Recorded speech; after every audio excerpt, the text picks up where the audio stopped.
오늘은 본문 말씀을 근거로 하여서 긍휼히 여긴다라는 건 도대체 무엇인가? 그럼 우리가 왜 긍휼히 여겨야 되는가?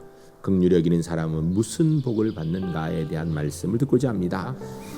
첫 번째 따라하겠습니다. 긍휼이란 무엇입니까? 긍휼은 나보다 못한 사람, 내 아랫사람을 보면서 그를 사랑하는 것, 이것이 바로 긍휼입니다.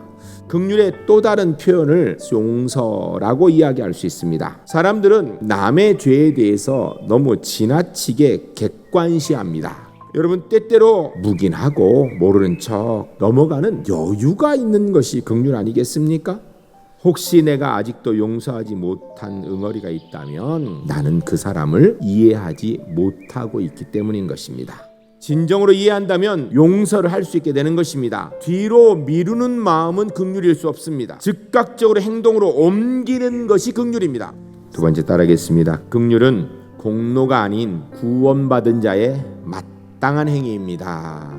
열심히 기도해도 내가 긍휼을 행하지 않는다면 하나님의 긍휼을 구하거나 누릴 자격이 있는 겁니까? 긍휼은 구원받은 자의 마땅한 행위인 것입니다. 당연히 절대적으로 행해야 된다라는 거예요.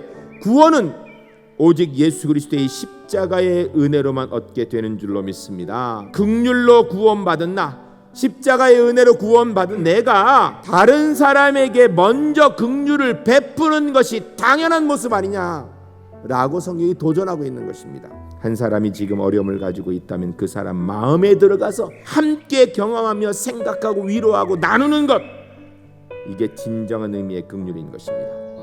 용서는 제한적으로 하는 게 아닙니다.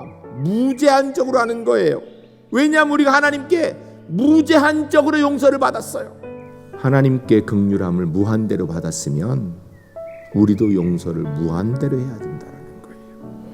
세 번째 따라하겠습니다. 긍휼히 여기는 자는 긍휼히 여김을 받는 복을 받습니다. 긍휼은 바로 예수 믿는 믿음의 표시입니다. 긍휼은 사람과의 관계를 통하여서 하나님의 관계로 연결되어지는 은혜인 것입니다. 성경적 긍휼의 용서는 우리에게 아주 중요한 의미가 몇 가지가 있습니다. 첫 번째로 긍휼은 하나님의 마음으로 돌아가는 것입니다. 두 번째로 긍휼을 행한다는 것은 내가 내 공로로 구원받은 것이 아니라 하나님의 은혜로 구원받았다라는 죄인인 것을 인정하는 것입니다. 세 번째로 우리는 계속적인 긍휼을 힘입고 살기 때문입니다. 어제도 십자가의 은혜로 살고 오늘도 십자가의 은혜로 살고 내일도 십자가의 은혜로만 살아야 되는 줄로 믿습니다. 사실 이렇게 살면 그 삶이 이미 천국을 누리는 삶이 아니겠습니까? 긍휼을 여기는 자, 성경이 구체적으로 복을 이야기합니다. 첫 번째로 긍휼을 베푸는 자에게는 내적으로 오는 복이 있습니다. 두 번째로 긍휼히 여기는 자는 심판을 이기는 복이 있다고 이야기합니다. 세 번째로 긍휼히 여기는 자는요, 하나님께서 반드시 갚아주십니다. 우리 울산제일교회 성도님들 언제나 이해하고 상대방 입장에서 동참하고 마치 어머니가 자녀를 긍휼히 여기듯이 긍휼을 베풀며 사는 하나님의 사람들 되시기를 주의 이름 간절히 축복합니다.